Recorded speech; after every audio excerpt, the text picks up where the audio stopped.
What's poppin' T Squad? It's Keisha, and I am going to do an all tea, all shade Insecure Season 2, Episode 1 review.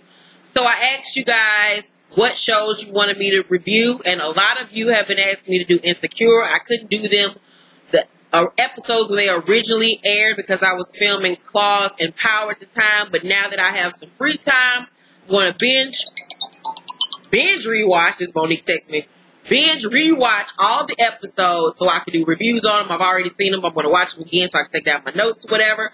So be expecting reviews on episodes 1 through 7 of Insecure to drop all day today. And then this Sunday, after the season finale, me and Mo will go live on YouTube to discuss season 2 of Insecure with you guys like we did Power. Stop texting me, Monique. Goddamn helper. Anywho, so let's get into season 2, episode 1. By the way, I have loved season 2. I like season 2 10 times more than season 1, even though season 1 was lit as well. Season 2 was just took it to a whole nother level because I can relate on so many levels to so many things. But okay.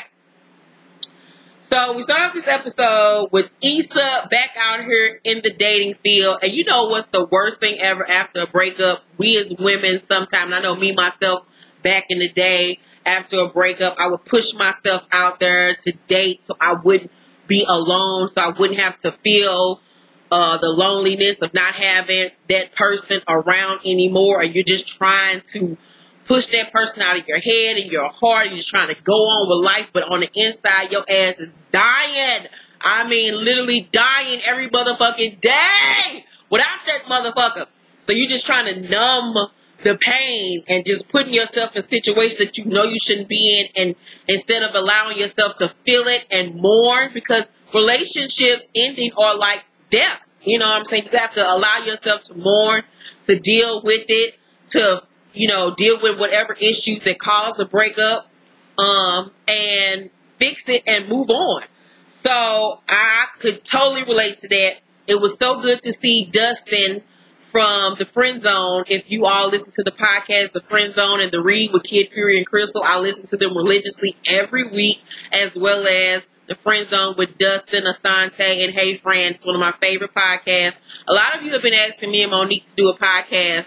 And if we can find the time to do so, that is something that has been on our minds a lot lately. So we're going to work on that. But anywho, Molly is in therapy and not wanting to open up to her therapist. And I don't know what this stigma is in the black community where we feel like going to therapy is weird or something wrong. Shit. Therapy is great for anybody, because sometimes when you talk to your friends, they can have a biased opinion, the same as family, or sometimes they just don't know what the fuck they talk about, give you bad advice or whatever.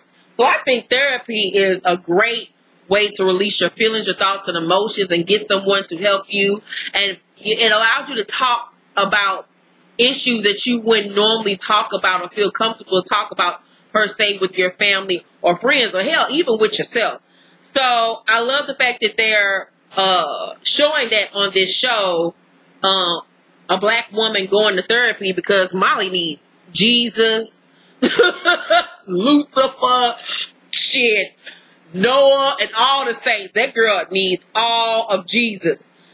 So Molly and Issa are, I think they're walking or whatever through Runyon Canyon or one of these little trails or whatever. They're just having a conversation and whatever.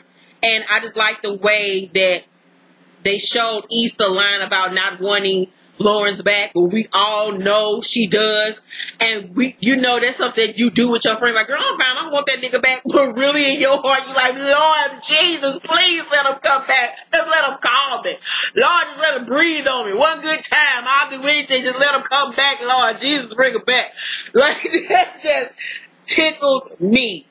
Molly then tells Issa that men always want you back when they know you're doing good without them. And that is the guy's honest truth. Ladies, let me hit you up on game.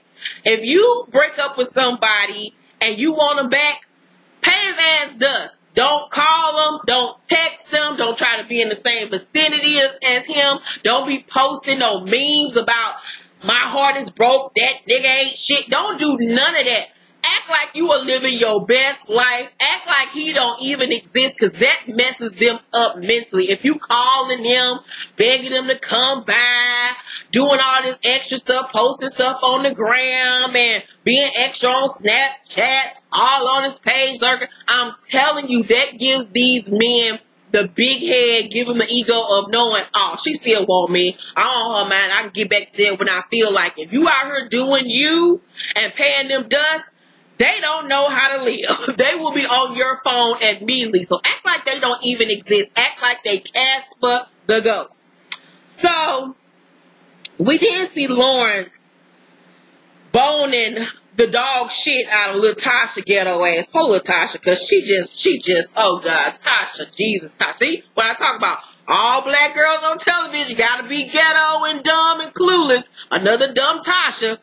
But, so they over there boning, and Tasha's character was written to be very subservient and everything to Lauren. She's trying to be that woman for Lauren. She's trying to be docile and nice and what you want to do, and I'm going to have sex with you good, and I'm going to cater to your needs and hope that you're going to like me just as much as I like you. But deep down inside, she always knew that he was not emotionally there. She knew it. We all know it when we like a man, and the only time we see him was when he coming over to crack our back. Girl, bye. So, I also learned in life that men gravitate towards women like Tasha because they want someone to idolize them, especially a man like they made Lawrence's character to be somebody who was sitting on his ass for 3-4 years, not doing nothing, not working, not brushing his teeth, not cutting his hair. Issa didn't look at him the same way anymore. She didn't look at him like a hero, like a man of the house anymore. And he needed a woman like Tasha to stroke his ego. Men like Lawrence like a woman that's loyal to them, work-wise, mentally. They like a woman that's going to look up at them like they are God, that's going to stroke them, praise them, do whatever they want them to do. And a woman like Issa know who he really is. So she's not going to cater to him and stroke his ego the way that a woman like Tasha will. So I like that they're showing that on this show, and I like that they're touching on real life situations. This is what I would have liked to see in Power. If you're going to have a show based on realism, let's touch on real life situations, talk about them, and deal with them. So this kind of, that's the way I write in real life when I work on my own shit. So Lawrence at his partner house blowing up his mattress. This nigga sleeping on a whole blow up bed. How you having sex with somebody and sleeping on a blow up mattress? No, ma'am. But men like Lawrence that ain't got a pot to piss in be the main one that will dick you down. I can't, Jesus. So his partner points out that he don't even take Tasha nowhere, and that he only smashing her on the weekend. And he like, we got to understand it. But low-key, he know he ain't shit. Issa's on Tinder trying not to be lonely, child. And I have been there. I have found myself on a Tinder app, or what's the other one? Plenty of Fish or whatever, trying to put myself back out there in the dating world, and you just swiping left because none of these niggas or men entice you. And it's just like, what am I doing with my life, Jesus? Give me some peanuts. So Issa and Frida can't get kids to come join the We Got Y'all after school program. Molly gets her check, honey, and she is dancing a good jig because she thinks she got a raise, but lo and behold, it's one of her male co-workers' checks, and she is in her feelings, and I would be too. Because in the work world, men get paid more than women, and this is something that needs to be addressed because we should all be getting the same pay when we're doing the same damn thing. Issa gets Lawrence mail, and he got a letter for jury duty. So now he'll have to come by to her house so she can see him. And homegirl is so happy. Let me tell y'all, this actually happened years ago with me and my ex. Me and my ex in real life were together for 5.5 years, just like Issa and Lawrence. And we're doing one of our big breakups. He had a letter from the jury duty people, and I was like, oh my God, now I'm gonna have to see him. He's gonna have to come by. I was so happy. He was like, put it in the mail. He was not trying to see me. So that scene was like, a flashback to my own reality, because you be wanting to figure out any kind of way to see him, to talk to him. You be making up dumb reasons to call. The refrigerator light went off. Can you come change this light bulb? I think I seen a bug. I think I seen a mouse. Girl, you be coming up with all types of dumb stuff. I'm about to kill myself. You know, that's the main one girls like to do. I'm about to die. I'm about to kill myself. You don't want to be with me no more. I'm about to kill myself. I know I pulled that shit to pass. Oh, God. So, Issa calls Molly after he says that he's going to come by and get the mail. And she comes up with this great idea to have this little kickback at her house and for everybody to bring a male friend.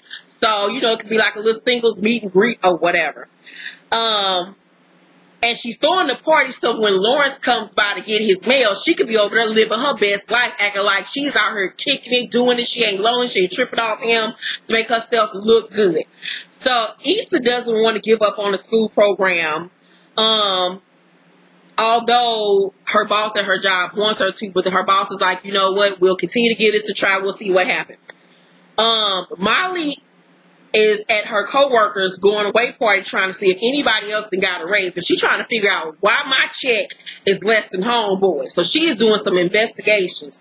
So Issa is trying on outfits in her mirror for when she sees Lawrence and practicing how she gonna act. And we all know we have done that. We be in this mirror like, so I'll be like, you know, hey, what's up? How you doing? Oh, no, that ain't good. You gotta act more nonchalant. You gotta don't care. You know, how you doing? Nah, nigga, what you want? Like, you be in the mirror just trying to figure out, like, how you gonna act, what outfit will work right for the situation, because you don't want to do too much, but you still want to be real cute so he can see that body and see you over here and lost weight because you ain't eating, because you can't sleep. You over here on a relationship diet because your soul about to fall out your ass. Girl, like that scene was just so real to life. So Issa kickback is lame at the beginning.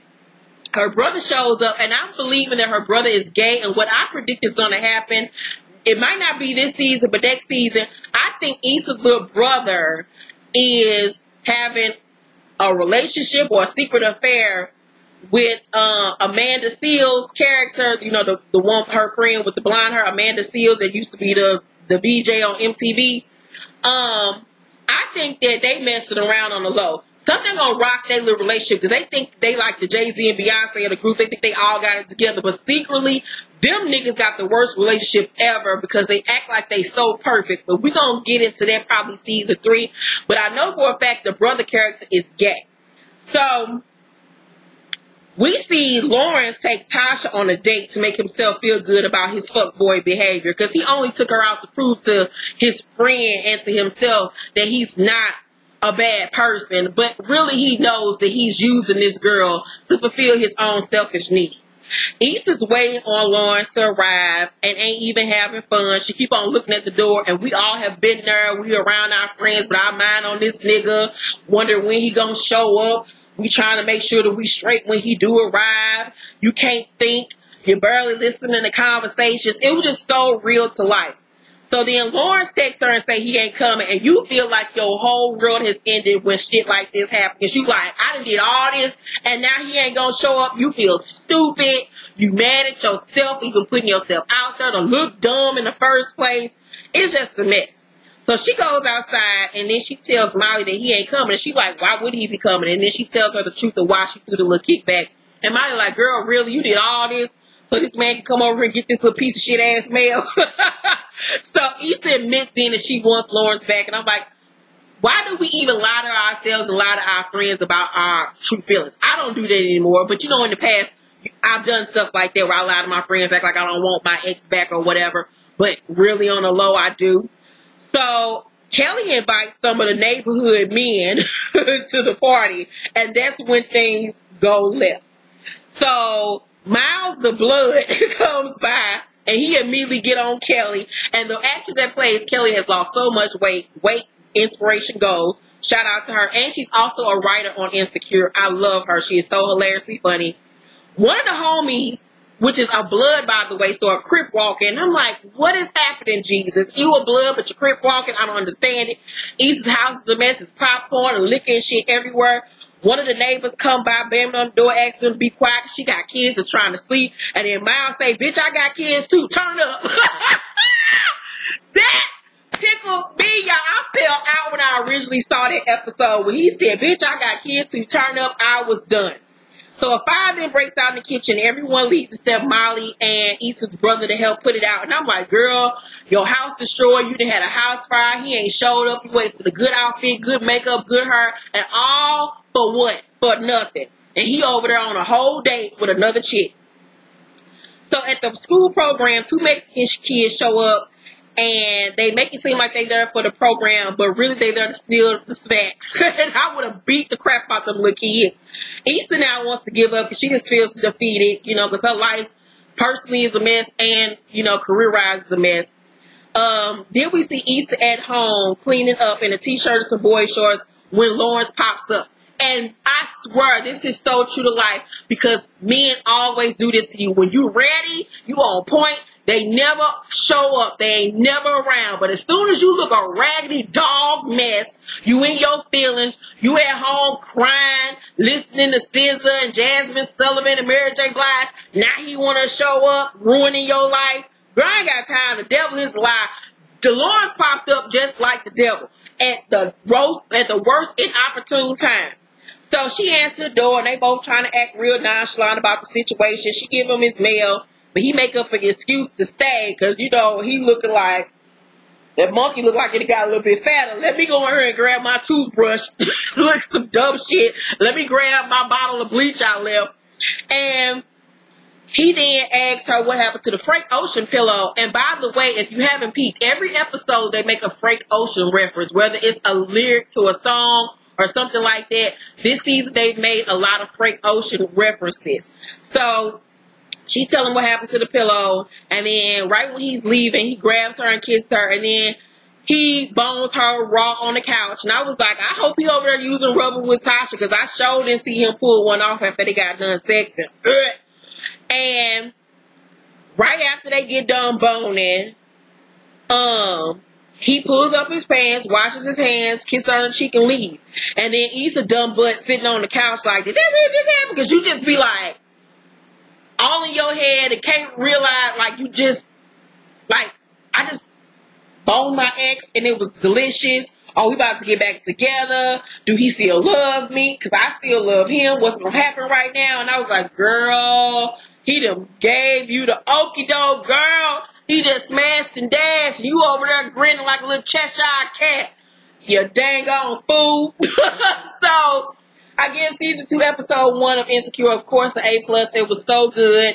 Be on the lookout today for episode 2 and the rest of them. Also, once again, me and Monique will be going live after the season finale of Insecure this Sunday. So be on the lookout for that. And the episode is 45 minutes. I'm hoping and praying next season they make it a full hour because it needs to be a full hour. No more of this 30-minute crap. HBO. Thank you all for watching this review. Make sure to thumbs up, like, and subscribe, and turn on your notification bell button so you know when the other videos drop today. Also, I have my Rose Gal haul video up right now. Go and check it out. I had some great finds on there. Shout out to Rose Gal again for sending me all the stuff they sent me, as well as Power Season 10 review and my Power Season 4 full recap featuring me and Monique. Go and watch it now. Love you guys. Bye.